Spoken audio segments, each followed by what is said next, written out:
నమస్తే, నేను మీ హిమాలయ రాజ్యం నేపాల్ ఇటీవల కాలంలో ఎన్నడూ లేనంతగా తీవ్ర సంక్షోభ పరిస్థితులను ఎదుర్కొంది.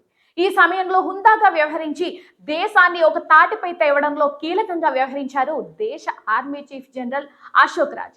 ఆందోళన తీవ్రతకు ప్రభుత్వ యంత్రాంగం పునాదులే కదిలిపోయాయి. ప్రధానమంత్రి కేపీ శర్మ ఓలీ సెప్టెంబర్ 8వ తేదీన పదవి నుంచి వైదొలిగారు. దేశంలో అధికార శూన్యత ఏర్పడింది. కల్లోలంలో కొనసాగుతున్న వేళ నేపాల్ ఆర్మీ ముందుకు వచ్చింది. శాంతి భద్రతలను కాపాడే బాధ్యతను భుజాన వేసుకుంది.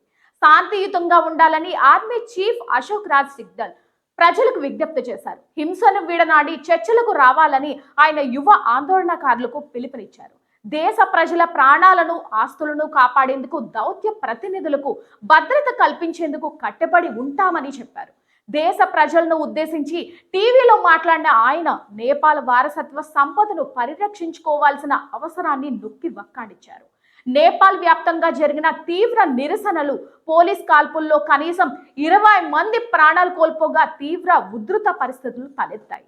ఈ సమయంలో మరింత రక్తపాతాన్ని నివారించడానికి గద్దె దిగాలని ప్రధాని ఓలీకి సలహా ఇచ్చింది జనరల్ సిగ్దల్ అని సమాచారం. 1967లో జన్మించిన అశోక్ రాజ్ సిగ్దల్ 1986లో నేపాల్ ఆర్మీలో చేరారు. ఆ తర్వాత సంవత్సరం ఉద్యోగంలో చేరారు. ఈయన మంచి బాక్సర్ మాత్రమే కాదు, టేబుల్ టెన్నిస్ క్రీడాకారుడు కూడా.